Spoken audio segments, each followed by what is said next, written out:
if we look at public companies, how is a public company evaluated? Well, one of the evaluations is called the price-earnings ratio. Isn't that right? So you say a company is worth this much per share because of its earnings per share. The earning ability of a company is what determines the value of the stock, determines the value of the company.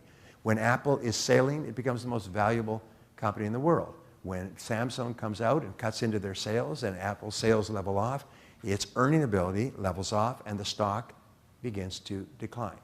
So one of the things you need to do is see yourself as a company, and see yourself as a company with one person and with one share of stock. Now, if you were a company and you were evaluating yourself on the basis of your earning ability, or you wanted to sell stock in your personal company to someone else, would you say that you should invest in this stock yourself? Because this is a growth stock. This is going up in value every single week and every month. This is developing new skills and capabilities.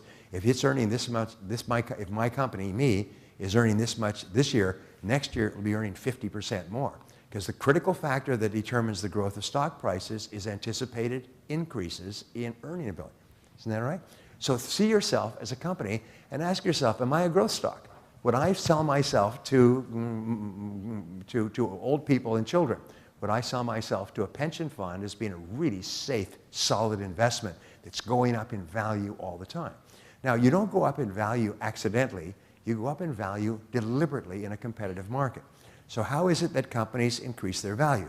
Well, mostly they increase it two things. One is R&D, research and development. They're constantly developing new products and services that compete well in our marketplace so they can sell more of them. The companies that are most successful are the ones that are constantly coming out with new and better products and services, and they're jumping over their competition. Well, what is R&D personally? Personally, R&D is upgrading your skills, developing the one skill that you need at this time to move ahead, and then the next skill, and becoming a continual learner. So you're constantly investing time and money in yourself in getting better and better to increase your earning ability. So a good question you always ask is, what one skill would help me to double my income faster than any other skill? And then you work on that. Now, you can't learn everything, so just pick one thing at a time. We say be a sniper. You know what the motto in sniper school is? One shot, one kill. One shot, one kill. That's how they teach snipers. They have it on television all the time. And you need to be the same thing. One shot, one kill. Warren Buffett was at a dinner party with Bill Gates and Bill Gates Sr. And they were talking together because Bill Gates and Warren Buffett are good friends, have been for a long time. And Bill Gates' father, very, very successful businessman in Seattle. They were at a dinner party and the three of them were talking, chatting away. And somebody came up to them and asked them a question. And he said, excuse me, gentlemen, these are two of the 5 richest men in the world. Both started with nothing, by the way, started at zero. Warren Buffett started with $2,000 that he earned by delivering newspapers when he was 14, 15, and 16, and is now, his company is worth $360 billion, and his company's made $24 billion last year. Not bad for a career. So anyway, so they came up to him and they said, gentlemen, excuse me for interrupting you, but we've just been noticing you talking, and we had a question for you. What would you say is the most important skill for success? And they all three turned to him and said the same word simultaneously: focus. Focus is the most important requirement for success. With focus, you can do anything, and without focus, you can do nothing. Focus is the key to success. But all three said it simultaneously without asking each other. Focus. And it's really interesting because I began teaching this concept back in the year 2000. I began a coaching and mentoring program that I called focal point coaching. You know, the focal point is where if you hold a magnifying glass in a certain way, it'll have a focal point that burns, and you can burn through things. Well, so I called it focal point. And I taught thousands of business owners, and have still all over the world in multiple languages, how they can look at each part of their business and focus on the one thing in each area that they can do right now that will have the greatest positive impact. Everything else they do has a lesser impact or no impact. And your ability to select the one thing that can have the greatest impact on your life at any time, and focus is the key to your success. That's why I'm so concerned about I call it the attraction of distraction. It is so disturbing because it guarantees failure in life. You actually become addicted to distraction and you can't stop it. You're just like a dope addict. You've got to have your distraction. And if you are addicted to distraction, you can't focus. And if you can't focus, you haven't got a chance against someone who can. And so therefore, I'm hitting this a little bit hard, but I want you to think about it because most people slip into this attraction of distraction and we're not even aware of it. Many of you are a little bit surprised when I talk about it because you hadn't even really thought about it. You hadn't even really thought about how much time you spend during the day distracted. And the answer is about 80%. And the rest of the time, by the end of the day, you're too tired to do anything worthwhile, to do the really important things that have big potential consequences. So your earning ability is your most important quality. And your earning ability means developing one skill at a time that can help you the most to get the most important results that determine your success and your happiness. Now here's the great payoff, is they say that happiness is the progressive realization of a worthy goal or ideal. When you actually feel yourself moving progressively toward achieving something that's important to you, you feel happy. And your brain releases endorphins. Now endorphins are different from dopamines, but endorphins are nature's happy drug. They make you happy. Endorphins make you more creative. They make you calmer. They make you more personable. They make you more focused. And they give you more energy. So people who have high levels of endorphins are very healthy. They sleep well, they're very personable, they're creative all the time, and you can actually develop a positive addiction to endorphins. And the way you do that is you work on things that are moving you toward your goals on a regular basis. And so every day you feel this forward progress, this forward momentum. Human beings are designed so that we're only happy when we feel effective, when we feel that we are accomplishing something, when we feel productive, when we feel valuable.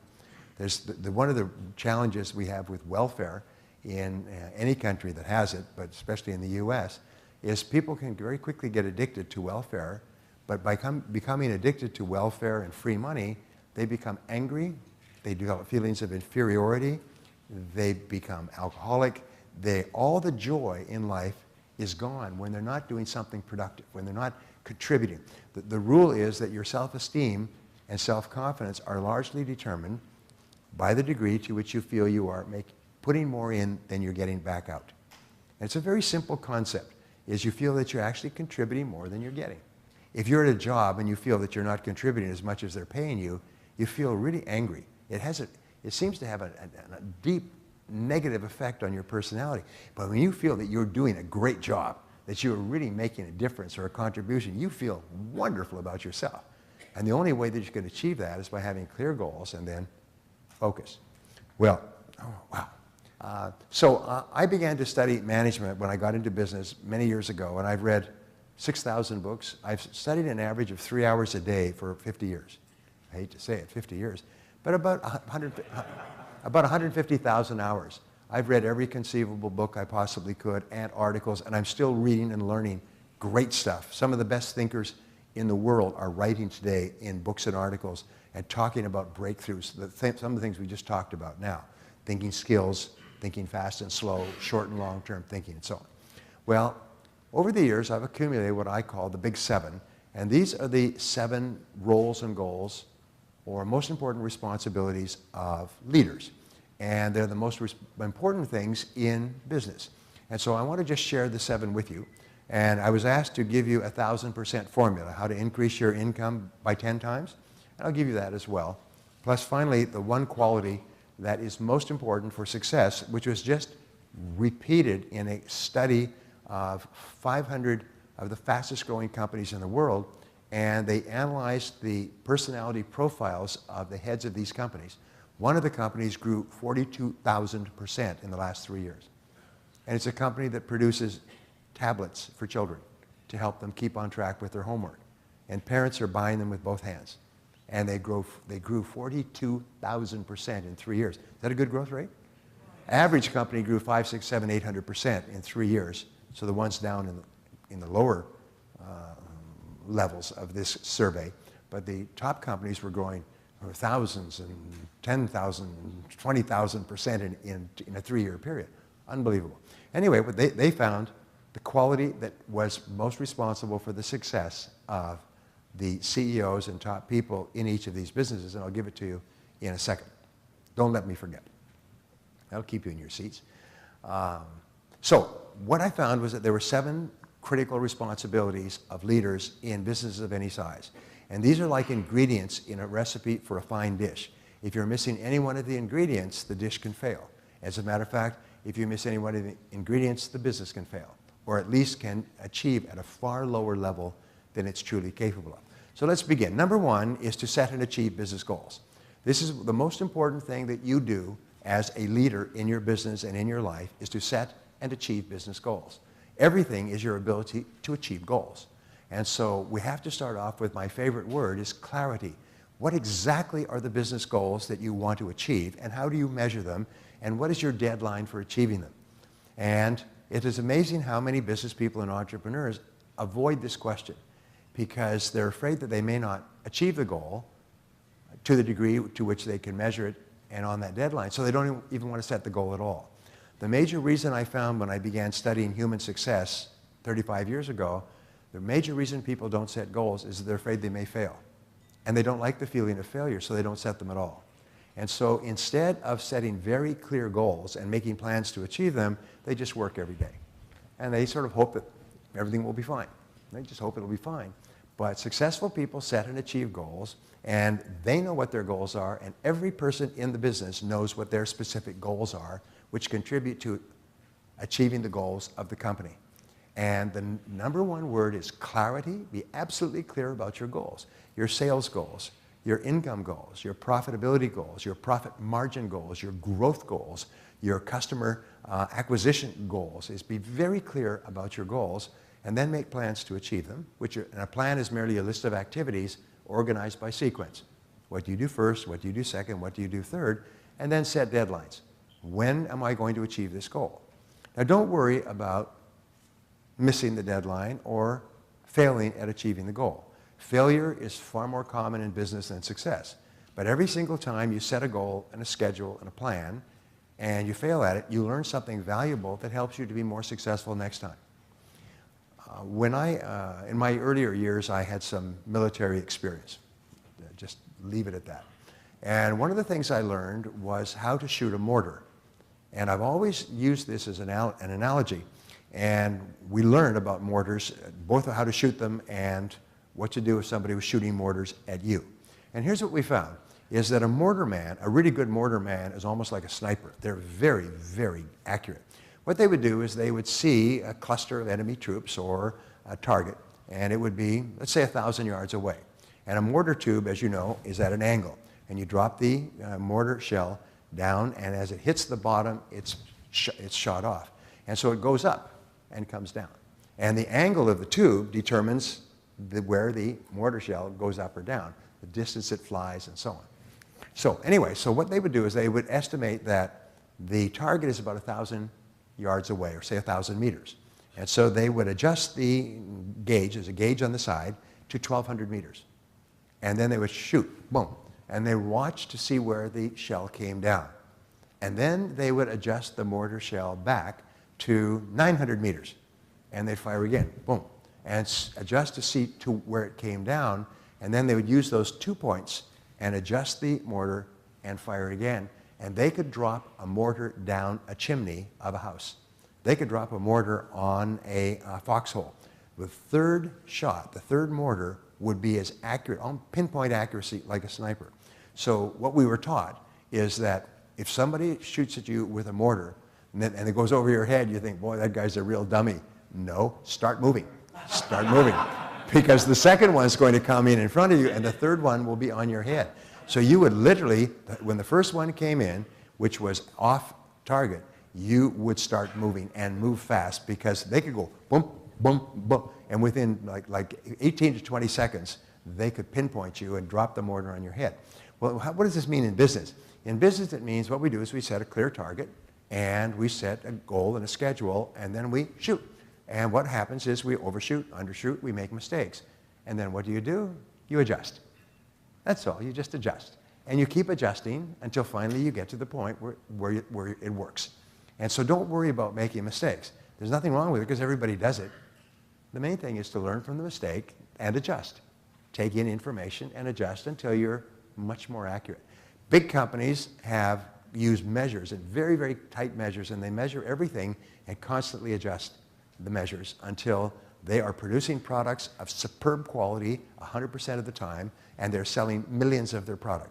When the iPhone came out, it was dismissed by companies like BlackBerry and Nokia as a toy. Nobody would ever buy it. It's a toy. It's for kids to play with and communicate with their friends. So, of course, those two companies are now gone. Great tragedy. Not really. But the point is, they experimented dramatically. They experimented hundreds of times to get the phone. And once they released the phone, it was virtually perfect. Sold 50 million sets the first year. Totally upended the entire world of telephones. Put the major telephone companies out of business within 5 years. Unbelievable. And then they brought out the iPad. Within a year of bringing out the iPad, one of the biggest bookstore chains in the world went bankrupt. Because people who bought iPads, they immediately bought an average of 11 books. And they stopped going to bookstores. They could download the book in a matter of seconds at half price, and they stopped going to bookstores. And the book industry today, which I'm very involved in, is in desperation because nobody's buying books. And if they do buy books, because of the power of distraction, they don't read them. Most people in this room haven't read a book from cover to cover in a long time. You may have bought the books, you may even have them on your iPads or as e-books, you may have them at home, but you don't read them. They're sort of like decorations. And you say, have you read that book? Yeah, I got it at home. That true? Come on, come on. Why? Because you're so distracted. At the end of the day, you're dumb, you've lost 10 IQ points, and you're exhausted. You can't read books. The weekend comes, you've got to read them. Anyway, so setting and achieve business goals. So what are your goals? And remember, clarity is the first word. Be absolutely clear about your goals and make sure that each person who works in your company is clear about their goals as well and how they will be measured, the number that you'll attach to them, and the schedule or deadline for achieving the goals, and then constantly make adjustments. The second key is marketing and innovation. Now, if I were to ask you, what is the purpose of a business? This is the great question. The answer is not to make a profit. The answer is to create and keep a customer. It's to get a customer and then hold on to the customer. And a profit is the result of doing that in a cost-effective way. So we say the purpose of a business is to create customers. That's why I said earlier, is if you're concerned with your revenues and your profitability, create more customers. How do you create more customers? You innovate. So marketing and innovation are the heartbeat, kaboom, kaboom, kaboom, kaboom, of a business. Marketing means you're constantly contacting new prospective customers, and innovation means you're constantly improving the process of not only marketing, but of your products and services. So here's the second question. What is the measure of business success? What is the true measure, single measure of business success? The answer is customer satisfaction. Customer satisfaction. Every person in every major company that is successful has a single focus, is they focus on marketing and improving their marketing and their products simultaneously, and then they focus on customer satisfaction. The rule is this: make customers happy. Make customers happy. By the way, it's something that I love to teach to my friends is, do you want to be rich in business? Well, there's a person out there who will make you rich. It's like a genie in a cave, and the person is your customer. And you know how your customer will make you rich?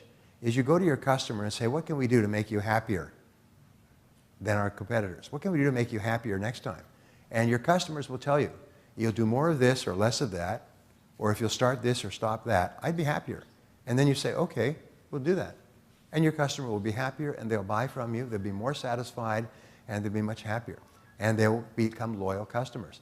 So what I say is your customers will make you rich if you have the courage to go and ask them, what can we do to make you happy? What can we do to make you happier? What can we do to make you even happier? And the way you do customer research is you don't say, how's everything going? Because if you say, how is everything going? There's 22 years of research on this, by the way. I know so much good stuff. But basically, if you say, how's it going? They'll say, fine. And if a person says fine and makes no other comment, they're already talking to your competitor and planning to leave you. If they say fine and have no other comment, you've lost that customer. So instead of saying, how is everything going, You say, how could we serve you better in the future? How could we serve you better in the future? And they will tell you. And everything they tell you is what they're unhappy about today with your services. Here's an interesting point. Every company that is a big success today started off as a failure. They started off with products and services that were not particularly good. And then they got feedback from their customers and they constantly improved them until they were recognized as being excellent in their market. You do not have to be the best with your product or service. You just have to be in the top 10%. Now here's an aside with regard to marketing, and this is one of probably the most important work ever done at Harvard, 50 years of research on marketing and competitive advantage. And the expression is unique added value. This comes from Michael Porter's work. Unique added value means that people buy your product or service because they perceive that you offer unique added value. Now the word unique in any language is a special word. It's a word that cannot be qualified. That means it cannot be uniquer or more unique or less unique or uniquest. You cannot qualify it. Unique is one and only. So the key to business success is for you to offer unique added value. Is you offer something that the customer wants. Remember we talked about value creation? What the customer wants and needs and values and is willing to pay for, and that no other competitor can offer. And I'll give you a very simple example. One of the richest men in the world is a man named Tom Monahan. And he was a struggling student, an orphan, delivering pizzas for a small pizza restaurant when he was 20 years old. And he was attending courses at the local university in East Lansing, Michigan. And whenever he delivered pizzas, which he did in the evenings, it would take 60 to 90 minutes from the time the pizza was ordered to the time they were able to deliver it. And whenever he delivered pizzas, instead of people, especially students, being grateful, they were angry. Why does it take so long to get a pizza? And they kept asking him that, and they would throw tips at him, and they were just abusive. They weren't appreciative at all. And so he came up with an insight. And the insight is that when people order a pizza, they're already hungry. They don't order a pizza thinking, well, I'll be hungry in an hour when it gets here. When they order the pizza, they're already hungry. And now you know what you're like when you're hungry. Well, that's how they're like. And there's 2 or 3 of them, and they order the pizza, and they're all sitting there, and they're hungry. And when the person finally shows up, they're angry. So he said, speed is more important than quality. And so he developed a concept. I could spend time teaching you, but basically, we'll deliver your pizza within 30 minutes or no charge. And he put up signs all over this university, which had 22,000 students. He bought a bankrupt pizza restaurant, sold his Volkswagen for the initial funds, got his brother and some other kids to work with him, and they reduced their number of pizzas to 8 pizzas that they could pre-prepare of medium size. That's all. So that's all you could order was a medium-sized pizza, one of these 8 kinds. And they pre-prepared the pizzas, so when the order came in, they put it in the oven, 12 minutes, cut it up. In 15 minutes after the order came in, the pizza was handed to the delivery boy, and they delivered it within a 5-mile or 5-kilometer radius. That was the beginning of what is called Domino's Pizza. Familiar with Domino's Pizza? There's more than 8,000 Domino's Pizza worldwide. Tom Monahan, a long time ago, sold his interest in Domino's for $1.8 billion. He's one of the richest men in the world because he came up with one simple, unique added value. The pizza may not be great pizza. It's pre-prepared, sometimes pre-frozen, but it's fast. And no other pizza company from that day to this in the world has ever tried to offer pizza delivery in 30 minutes. And so with Domino's, he became one of the richest men in the world with one unique added value. Now sometimes the unique added value is yourself, is you are a special person with special talents, you have a great personality, you're very customer sensitive, you have lots of experience in this area, so you can really do a wonderful job for your customer. So sometimes it's just something as simple as you, being the unique added value that no other company in the world has. But you've got to have one. And the rule is if you don't have one, you must develop it. You must figure out what do you have to have that then people say, why do they buy from you? They buy from you because you offer this and no other competitor can offer this. Really important. So the third question is, what is the mark of customer satisfaction? What's the measure of customer satisfaction? Repeat business. Repeat business is the mark of customer satisfaction, And the highest level of customer satisfaction is customer recommendations and referrals to new customers. The most successful companies take such good care of their customers that their customers buy from them and buy again and again and bring their friends. And so your job, this is your focus in building your ideal business. What do we have to do to, first of all, create customers, unique added value? What do we have to do to please our customers, to make them really happy so that they come back? And what do we have to do to get our customers to buy from us again? In our 2-day MBA, by the way, we go into depth at every single one of these, and it literally transforms a business, transforms the whole thinking of everybody in the business and every customer contact. So the first of the 7 keys, number 1 is set and achieve business goals. The second is to market and innovate. And innovating means finding faster, better, cheaper ways to make customers happy. Number 3 is to solve problems and make decisions. Now, I sometimes joke and I say, I have looked and I've memorized the job descriptions of everyone in this room before I came. I have a list of all of your names and your job descriptions, and I know what everybody here does for a living. And everybody, of course, is very skeptical. And I'll tell you what it is that your job description, you ma'am, you are problem solver. And you, sir, you're a problem solver. And you are chief problem solver, and you're assistant problem solver, and you're, junior problem solver. But all we do all day long is solve problems and make decisions. If there were not problems to be solved and decisions to be made, our work would be automated, and is automated. So that, therefore, your job is to solve problems. And here's what I discovered, because I've done courses on problem solving and decision making for IBM all over the country, is that your ability to solve problems and make decisions is really the critical ability for success, advancement, and high income.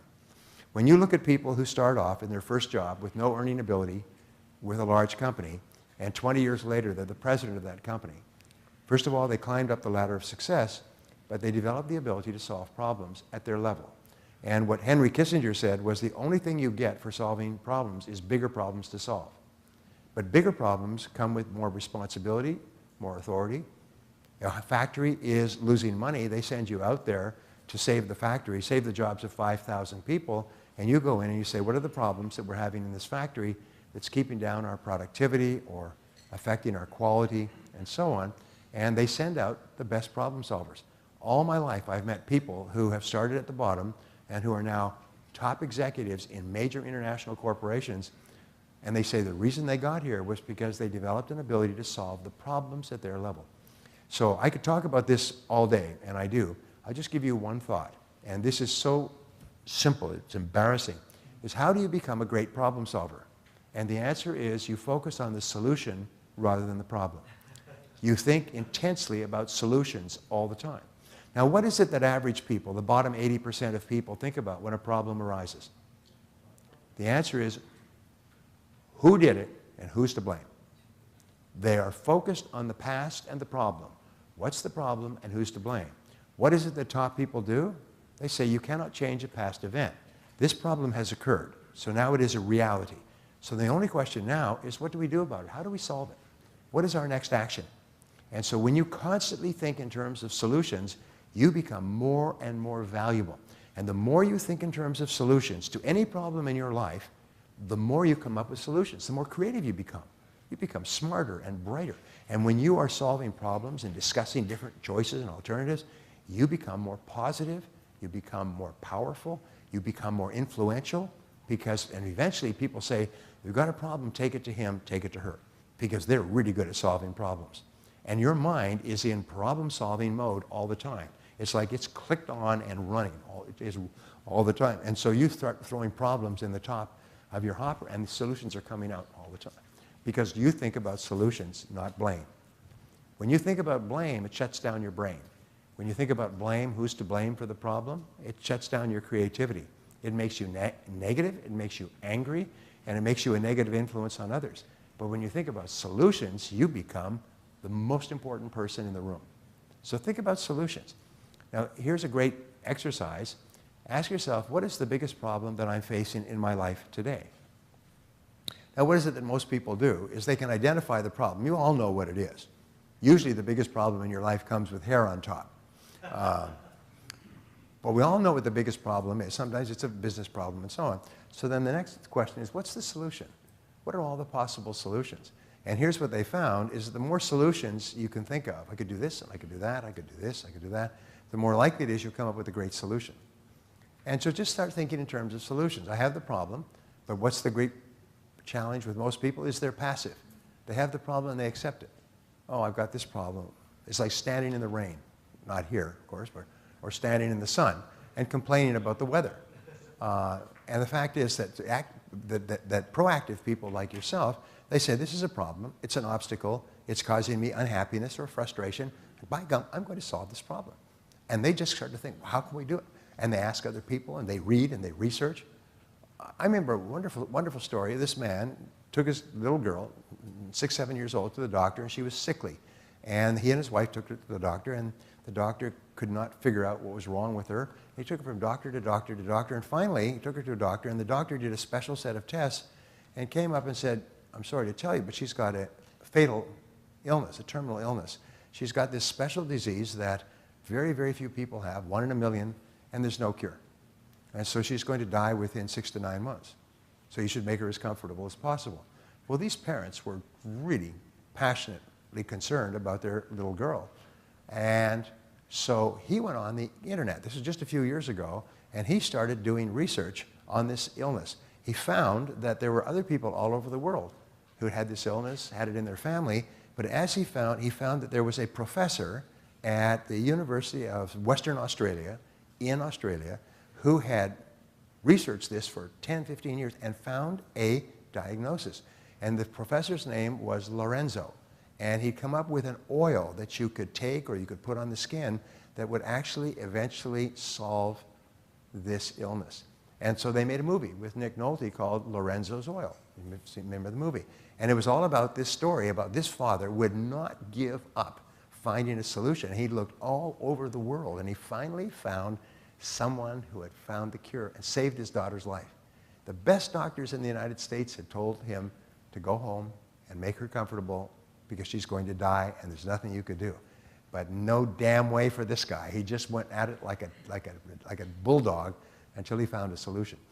I love that story because that's the story of the people here in this room. Is when you have a problem, you say, oh, I'm not going to be passive about this problem. Sales are down, profits are down, competition is tremendous, regulations are changing, and so on. I'm going to find a solution. I will find a solution. And I worked with some of the most successful people in the world, some of the richest people in the world, and they all have that attitude. Is a problem is just something to be solved. It's an obstacle, it's something to go over or under or around. Is they just expect that life is going to be full of obstacles and difficulties, and by gum, they will find a solution. So solving problems and making decisions is one of the 7 most important things you do. Number 4 is to set priorities and determine key tasks. This, in all the time management work that I've done and all the books I've written and millions of people I've influenced, all of time management comes down to your ability to choose priorities, to select one thing and do that only that one thing until it's complete. And so setting priorities, and there's a whole series of techniques that you can do, but my favorite question of all in time management is to ask every minute of every hour, what is the most valuable use of my time right now? What is the most valuable use of my time right now? When you start work in the morning, if your entire income and all your hopes and dreams for yourself and your family and your future are determined by the revenues that you generate, by your income, then the most valuable use of your time is to create value and generate revenues. And don't do anything but that. Don't do anything that is a secondary use of your time, because whatever you do repeatedly over and over again becomes a habit. And pretty soon you develop the habit of doing small, unimportant things. And then you can't break the habit. It traps you. Every time you go to work, it's like the ball on the string. You just come, boom, and you start doing little, irrelevant things. Soon the whole day is gone, and you haven't achieved anything. So the key is to set priorities and focus on your most important priority. Focus, focus. The 5th characteristic of leaders is the ability to concentrate and focus on the most important thing you can do and to stay with it until it's 100% complete. Now, in life, what are we paid for? We're paid for results. But results mean task completion. So all of success in business is completing tasks, is complete the task, finish the task, get the task 100% done. The difference between winners and losers is they all work hard, but losers, the bottom 80%, don't complete their tasks. Is they work on the task and the task goes on and they get distracted, or they procrastinate, or the task takes much too long to complete. But what you and I are evaluated on is task completion, is finishing the job, getting the damn job completed.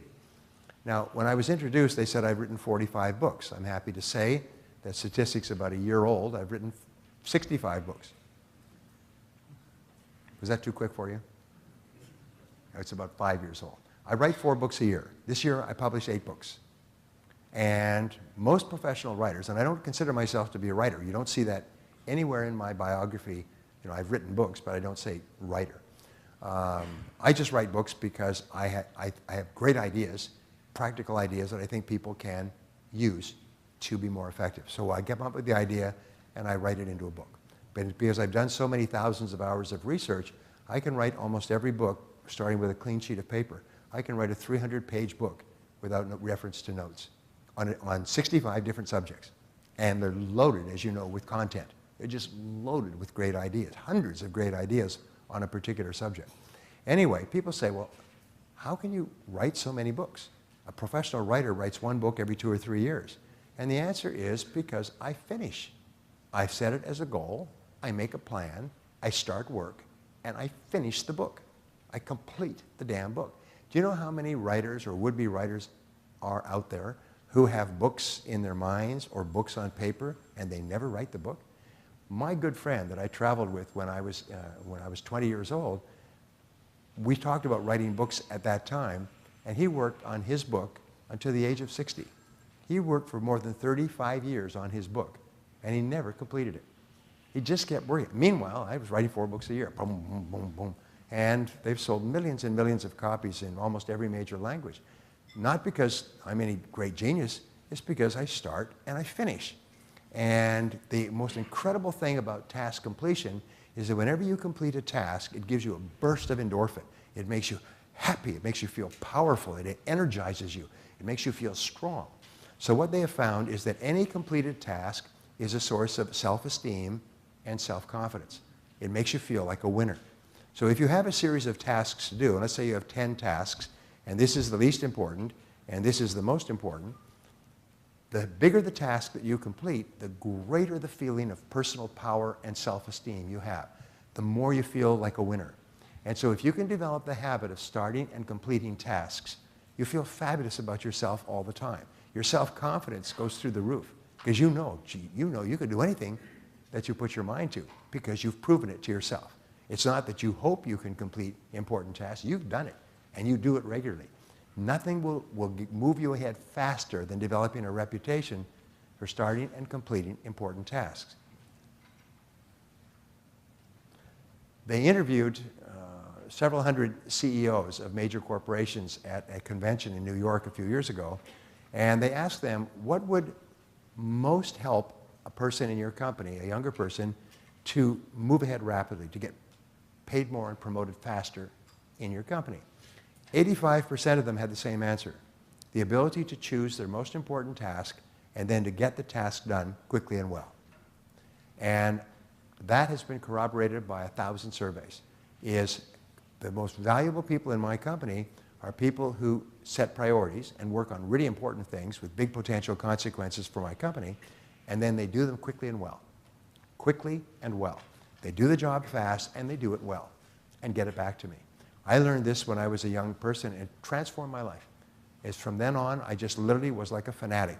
Every job my boss gave me, I did it quickly and well. Quickly and well. I'd stay up all night. I would work weekends. I would work hours to complete tasks well in advance of when they were required. And it had the most incredible effect on my career. All you do is get a reputation for doing things quickly and well. And what happens is you set up the law of attraction. More and more and bigger and more important tasks are attracted into your life that you do quickly and well. Number 6 is to be a role model. And this is one of the most important qualities of leadership. When Tom Peters wrote his book, In Search of Excellence, he said this is perhaps the most important of all, is to be the kind of person that other people admire, is to set high standards for yourself and then always live up to those standards. If you want people in your company to dress well yourself. If you want them to be punctual for every meeting. If you want them to do their work quickly and well, do your work quickly and well. If you want them to treat each other nicely, treat everybody nicely. In other words, you at the top set the tone for everybody below you. Everybody in the company looks at the boss and does what the boss is doing. And the boss sets the tone and determines the morale of the organization. So one of my favorite questions, which I pass on to you, is this, is what kind of a company would my company be if everybody in it was just like me? What kind of a company would your company be if everybody in it did exactly what you did all day, every day? Would it be a better company? Or is there room for improvement? And the fact is there's room for improvement. And if you're honest with yourself, you say, well, I could be a bit more punctual or a bit better prepared for meetings, or I could focus on revenue generation tasks, or I could be nicer to people or listen. I mean, once you ask this question, you set really high standards for yourself, and you always look for ways to be a better boss. And you'll find the very best companies have the best bosses, the best leaders. And they're the leaders that everybody admires and looks up to and respects because of the way they work and the way they treat other people. So keep setting high standards for yourself. And they say the average person compares themselves with others, and the superior person compares themselves with what they are capable of being, with their true potential. Number 7, key is to perform and get results. Coming back to our old friend, results. In the final analysis, all your hopes and dreams and all your income and all your future and the size of the house you live in and the car you drive and the vacations you take will be determined by the results that you get. And your job is to dedicate your working life to getting more and more and better results. And so perform and get results. And as I reverse, going right back to what Drucker said, the leader asks, what results are expected of me?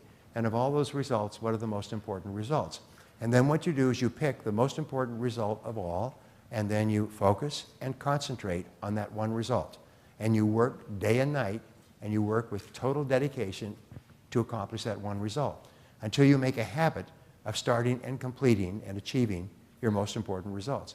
And that will do more to help you in your business in terms of financial and personal results than anything else you can do, but it will also do more to affect you psychologically and emotionally. It will raise your self-esteem and self-confidence. They say confidence comes from accomplishing. Confidence doesn't come from attending motivational seminars. Confidence comes from actually doing good work and seeing that you've done good work and having people say, that's good work. Wow, do you feel good about that? And you're internally motivated and driven to do it again and to repeat the process because you're getting positive responses whenever you do good work and whenever you complete your task. Now, 2 more things I have to finish with you. Those are the 7. The number 1 quality for success in business, according to the study of the presidents of the Fortune 500, of the Inc. 500 fastest growing companies in America, is unbridled optimism.